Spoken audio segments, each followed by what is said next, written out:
Para hadirin, para jamaah yang dimuliakan Allah Subhanahu wa taala.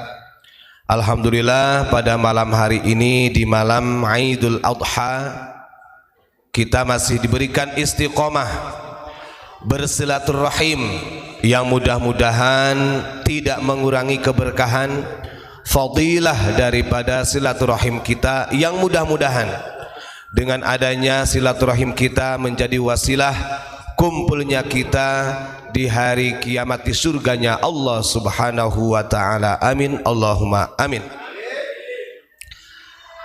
Ini masih keterkaitan dengan yang kemarin. Sebelumnya saya sedikit ingin menjelaskan.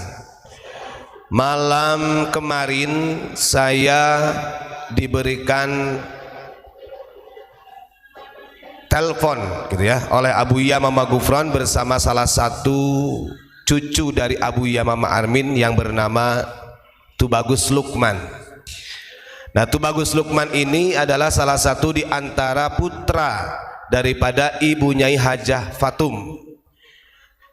Ibu Nyai Hajah Fatum ini beliau nama suaminya adalah Kiai Haji Zabidi, dan itu teman akrabnya Bung Haji Roma Irama, Pak.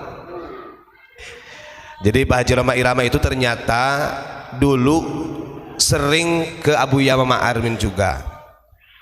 Bahkan setelah Abu Yamamah Armin wafat, beliau khidmat juga, artinya berguru juga kepada menantunya atau suami daripada Ibu Nyai Hajah Fatum yang namanya adalah Kiai Haji Zabidi, beliau gitu.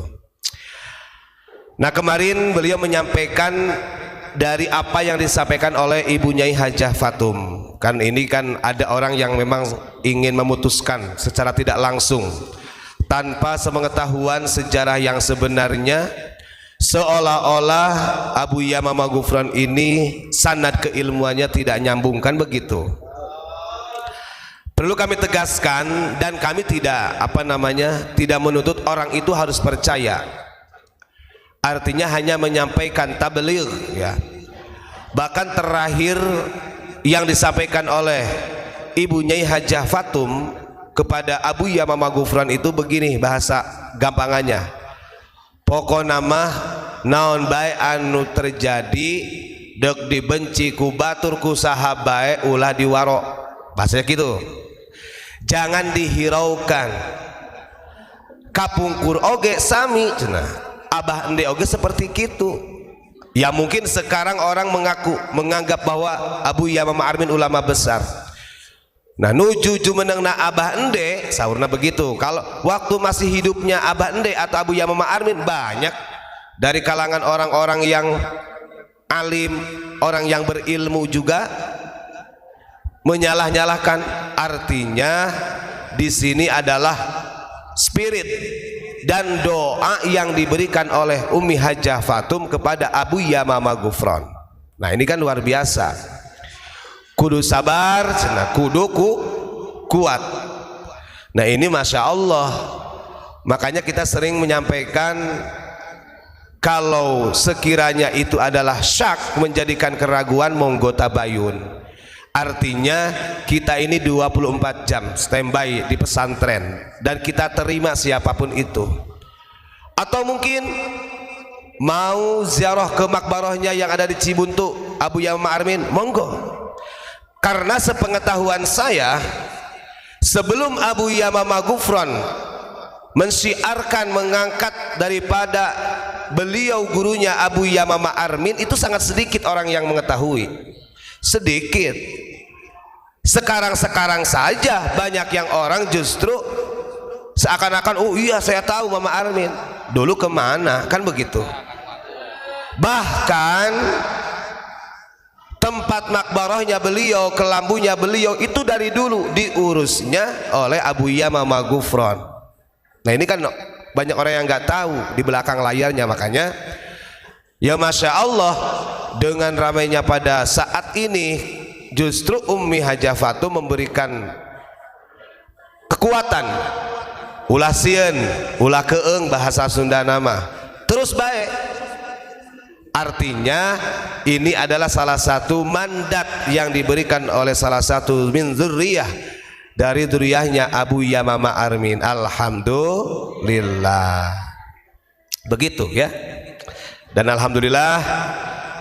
Terus kita lanjutkan dulu yang kemarin. Jadi kemarin dalam kitab Umdatul Qari ini saya bahas kemarin asal mula bahasa yang menyebar, kemudian berbagai macam bahasa, sampai bahasa ajamnya sudah gak terhitung lah. Ini lagi-lagi tidak lepas dari sejarahnya Nabiullah Adam alaihis salam. Kan begitu. Bahkan kemarin saya juga menyampaikan di dalam kitab ini, ketika bahasa Arab itu mulai dipopulerkan itu oleh Nabi Ismail, yang pada waktu itu Nabi Ismail menikah dengan kabilah Jurhum yang bernama Ri'lah binti Mudad. Nah, kabilah Jurhum ini dari Yaman. Kemarin saya ceritakan, karena dari kabilah Jurhum ini ada yang diperistri oleh Nabi Ismail, maka kabilah Jurhum diperbolehkan untuk menduduki kota Makkah. Bahkan tidak sebentar, sampai 300 tahun kabilah Jurhum ini menempati Mekah, walaupun endingnya harus terusir. Artinya terusir dari Makkatul Mukarramah. Kabilah Jurhum yang kembali ke Yaman ini bukan karena apa-apa, tapi karena perbuatannya kabilah Jurhum yang pada waktu itu berani menutup sumber Zamzam, bahkan mengambil barang-barang yang hak untuk digunakan di Makkah tersebut yang bukan miliknya, maksudnya begitu. Bahkan termasuk perbuatan-perbuatan keji yang dilakukan di sekitar Makkatul Mukarramah. Nah, itulah karena poin-poin tersebut yang akhirnya kabilah Jurhum ini terusir. Nah, ini kan pembelajaran ya, artinya ibrah buat kita semuanya. Baik, kita lanjutkan.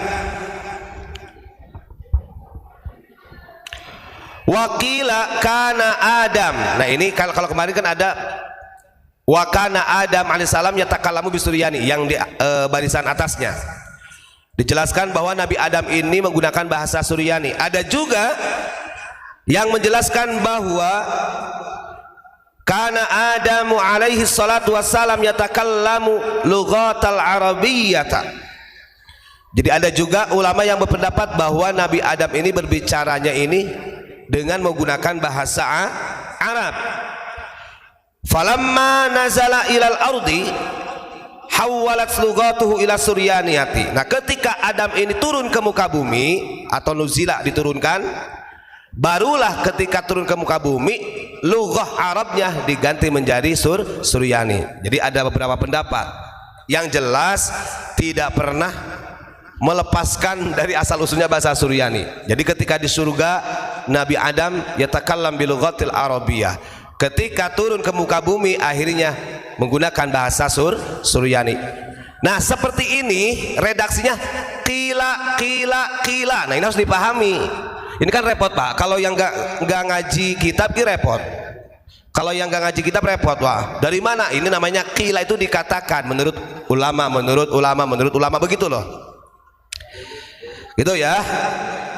Terus kemudian wa ani bin Abbasi radhiyallahu ta'ala anhuma lamma taballaha alaihi radda alaihi al-arabiyyah.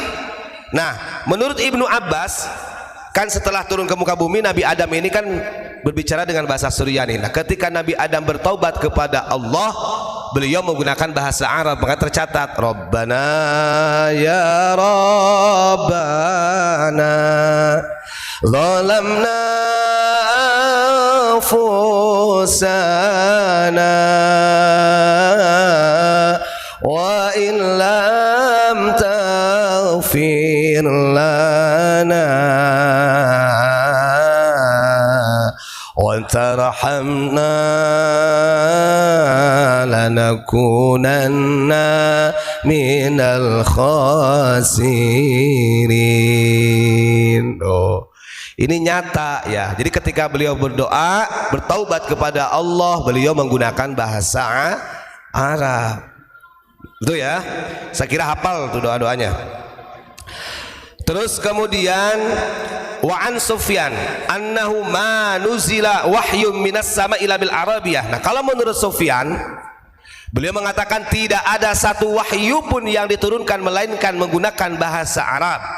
Nah, ini kan riwayat-riwayat dari beberapa ulama gitu ya.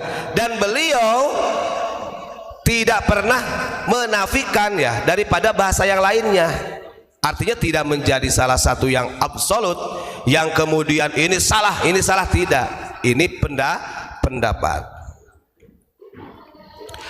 Fakanatil anbiya'u alaihimus salatu wassalamu tatarajjamahu liqaumiha. Nah, kemudian wahyu yang turun dari Allah itu bahasa Arab. Ketika diterima oleh para nabi, maka para nabi menyampaikan kepada umatnya sesuai dengan dialek umatnya. Maka jangan salah, kadang-kadang ada bahasa guyonan. Andai kata Nabi Muhammad itu dulu, kalau kita dengar orang tua turunnya di Jawa, ya mesti bahasa Jawa ngomongnya. Artinya ini ada kaidahnya. Wahyu apapun itu bahasanya dari Allah, andai kata ada yang mengatakan dengan bahasa Suryani atau Arab atau mungkin bahasa Ibrani, tetap ketika para nabi menyampaikan kepada umatnya tatarajjamahu liqaumiha, beliau para nabi menerjemahkan. Artinya menerjemahkan ini menyampaikan dengan bahasa dialeknya kaumnya masing-masing. Coba kita di Jawa, biasanya kan Pak Santi kan Bismillah kalau nyebut asmane Allah, itu kalau di sana nggak bisa mana kayak gitu. Kita ajarkan mereka, artinya tidak sesuai dengan lugat bahasanya mereka. Tuh. Terus kemudian Wan Ka'ab bin awwalu man nataqa bil arabiyyati Jibril. Menurut Ka'ab bin Ahbar ini di sini ya, orang yang pertama kali mengucapkan dengan bahasa Arab itu adalah Jibril. Nah, ini kan tetap kila.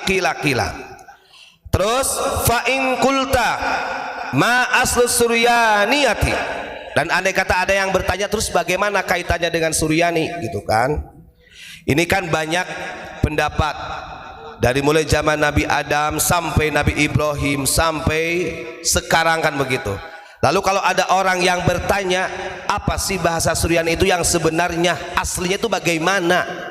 Nah, ini dikasih jawaban sebenarnya kalau kita mau baca kitab Umdatul Qori karya dari Syekh Badruddin. Qultu, maka aku jawab, kata beliau, qala Ibnu Salam berkata, summiyat bidzalika li anna Allah subhanahu wa ta'ala, disebut dengan bahasa Suryani karena sesungguhnya Allah subhanahu wa ta'ala hina 'allama Adam al-asma'a 'allamahu sirran minal malaikah.